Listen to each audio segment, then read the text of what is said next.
is a significant development, a major breakthrough if true.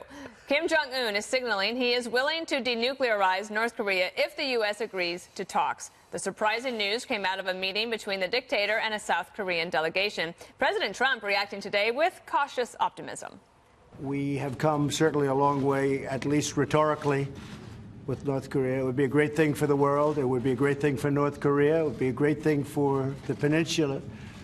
But we'll see what happens. We have made progress. There's no question about it. The president also crediting sanctions as a motivation for North Korea to come to the table. I think that they are sincere, but I think they're sincere also because the sanctions and what we're doing with respect to North Korea, including, the great help that we've been given from China, and they can do more. I really believe they are sincere. I hope they're sincere. We're going to soon find out. So the president taking a cautious approach, a little bit skeptical but optimistic. Not everyone feels the same way. John Bolton, former UN ambassador, had this to say. Look, the only thing North Korea is serious about is getting deliverable nuclear weapons, and by all accounts, they are very close to achieving an objective they've been after for 25 years. So why do they want to talk now? I will bet you $1, just as we're sitting here today, you're going to hear almost immediately the United States has to contribute to the atmosphere. We've got to show good faith. Let's prime the pump, all of which is code talk for make concessions. And if that comes, then I think you can count on this. North Korea will get deliverable nuclear weapons before the end of this year. So, John Bolton basically having some pretty frank talk there, Greg, on North Korea. He's skeptical.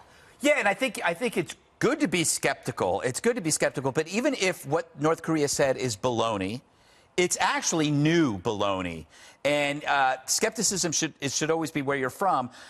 But what would you rather hear than this? I mean, what would you, like, if you're actually hearing something positive, sure, you'd like him to say we're going to end labor camps and we're going to go to a free market system. But in the spectrum of positive shifts, this is actually pretty good, and it is new. They're talking about getting together South Korea for the first time in 10 years. I don't think they've ever talked about denuclearization as part of this plan. If this happened under Obama, the Nobel Peace Prize would have been shipped. Amazon Prime, next day, one-touch delivery, and so I will take. I think I thought Trump's response was pretty reserved and said, look, it could happen, could not happen, but I'll take him at their word for now, see what happens. But we all know Bolton is down the line. He's very consistent on this stuff. Yeah, just like years. That's why he won't shave that mustache. And the president, I think, rightly saying, Jesse, that one of the reasons you have this new development, no matter how it turns out, is because the sanctions are starting to have an effect. Right. Rocket Man's crazy, and he's very slick, so this could just be a ploy for a cash infusion. But at the same time, it's a positive development, as Greg said. Where are the Democrats? Because the Democrats have been saying that all this tough talk would lead to war, and all we need to do is sit down at the table and have negotiations and diplomacy. Well, Trump has now gotten this to the point of potential diplomacy and talks. I don't hear anything from the Democrats. The Democrats will never give anybody credit, especially Donald Trump, when something happens positive for the American people. And this is, I think both parties are responsible for this.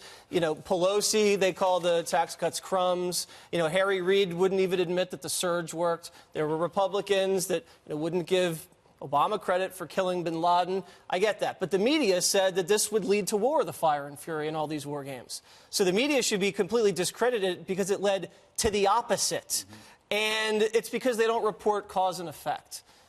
President Trump says some things, and all of a sudden border crossings are down, or NATO countries are ponying up money, ISIS is decimated. These were the results of Trump rhetoric, actions, and policy, but the media won't tell you the whole story. They're only reporting things in isolation because they're just dishonest. I haven't heard the Democrats say anything, but Juan, they haven't. They haven't. Give them time. Meaning that they haven't said anything positive or negative. It seems like it's been pretty quiet, although it just did happen today. Well, I don't know what their hot takes are. I listen to Jesse so closely, so here's what I have to say to you, audience. Doesn't seem like it. If it snows in Boston or New York City in the next 2 days, Donald Trump is right about global warming. That will be the proof. So, Jesse, let me just say, when he is talking about my button's bigger than your button, and you will get devastated, we will wipe you off there. When you are talking that way to someone who we agree is a bit of a nutcase, right? Kim Jong Un. Americans are right to worry. Why is our president engaging at that level with someone who is impetuous and also So where dangerous? did that bring us to now? It has brought us historic nowhere. negotiations. No, it's not. That's We're the seeing second for the thing. first time. Can I finish? That I the let North you Korean talk. leaders now going to go to the South. It's never happened before. This has nothing to do with Donald Trump's rhetoric. The better case to be made is it has something to do with sanctions and the effect we've had in trying to get China and others, including Russia, reluctantly, to somehow give him credit for good diplomacy. But that's not him. This is a result, and the administration has said as much. They didn't like the idea of the two Koreas marching together at the Olympics. They didn't like the idea of President Moon of South Korea engaging in talks independently, potentially undercutting U.S. efforts to put pressure on North Korea. And now you get a result of the South Korean. I think Obama deserves credit. Let's give credit to Obama. I'm just saying, don't sit here and say, oh, it's all the result of what President Trump did. It's not without possible concerns, right? Sure. There are several things happening. For example, we don't have an ambassador in South Korea. We don't have an assistant secretary for Asian affairs. Thank you. That's true. Oh, my God. What will we do? I was just thinking, we don't have one of those.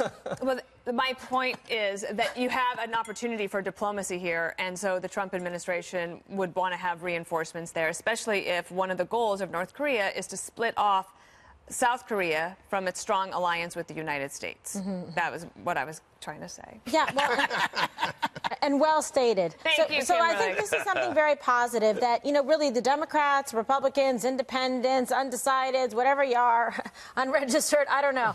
You would be happy about this, because why wouldn't you want to have an attempt at least at thoughtful, consistent negotiations to try to work on eliminating, reducing the threat of nuclear war? If they are willing to come to the table and they are sincere and earnest, and we will give it a very discerning eye indeed, as Ambassador Bolton had said, why not sit at the table with them, make that effort, make that attempt? If the president didn't put out a tweet like this, you would see the liberals, the Dems going screaming. Yeah, why aren't you giving peace a chance? Crazy town to say, yeah, give peace a chance. You just are trigger happy. You want to put your finger on the button. It's crazy. If he said and said, Little Rocket Man says he wants to negotiate, doubt it. Exclamation point. And I like how they do this ever since on North Korea, since the beginning of the administration. There's kind of a good cop, bad cop thing. Let me read to you, Greg, what Rex Tillerson said today. I love Rex. Which is that North Korea threatens the entire global community through its unlawful nuclear and ballistic missiles, blah, blah, blah. It must be a global effort. Basically, he's the heavy. Yes. The thing is, and it was part of the kind of like the whole idea of what Trump was talking about with ISIS and stuff. Unpredictability. It's kind of nice when America is the, quote, crazy person on the block. All the time, we've been the person that the crazy person says death to America. Now we're the unpredictable person. And the unpredictability actually reset the table with North Korea and has reset the table in other areas as well. If you look in certain things, like even with immigration, like we don't know what's coming and things change because of that. But I disagree. I don't think that Kim Jong Un is crazy. I think he's a rational actor, and this is what he's doing to make sure that he survives, because I think I think he's figuring out that this is going into a different phase. And when he says something like, "We will denuclearize if we feel that you guys aren't going to nuke us," and if you feel that's actually a rational statement. Like Bolton says, though, he could be lying. But the thing is, to Jesse's point, which is true. And to Kimberly's, you don't have to like Donald Trump to admit now and then that progress is made. No, none of your friends are going to think less of you because you can't admit that he actually did something pretty good. Problem is, he's done 5 pretty good things this year. Yeah, like what? Take them off. Let's go. All right, you want to start with ISIS? You want to start with ISIS? You want to start with the tax cuts? You want to talk with North Korea? Oh, now you don't want to hear the 5? No, I'll give it to you, but I'm just saying to you. No 5. What John Bolton says has real significance. I agree. 25 years of the North Koreans making what looks like, oh, let's have some talks. We'll pull our reactors. That's and then they true. do nothing. Wait, a month ago, Juan wanted talks above everything else. Now, when they want to talk, Juan says, don't trust them. I didn't say don't Come on, talk. Juan. Listen. Did I say don't talk? The president doesn't trust them also. He said we're ready to go hard either way if they try to play, slippery with us. But here's the deal. They duped Bush. They duped Carter. I think Trump's going in there with wide and clear eyes. And if they try to wiggle out of this, or if this is just a handout attempt, then he's going to get out of there. That's rational. Wouldn't you agree? Yeah. To me, the important thing is here to protect American interest in that region. And I think that's going to be very difficult. But I don't think that he, which is what you argued, caused this meeting. Okay, maybe Rex Tillerson did it all, Juan. Okay. Who's part of the Trump administration? No, there you go. He was joking. He's joking. It's not Rex, it's the South Korean president. Oh, yes, we have beaten this horse to death.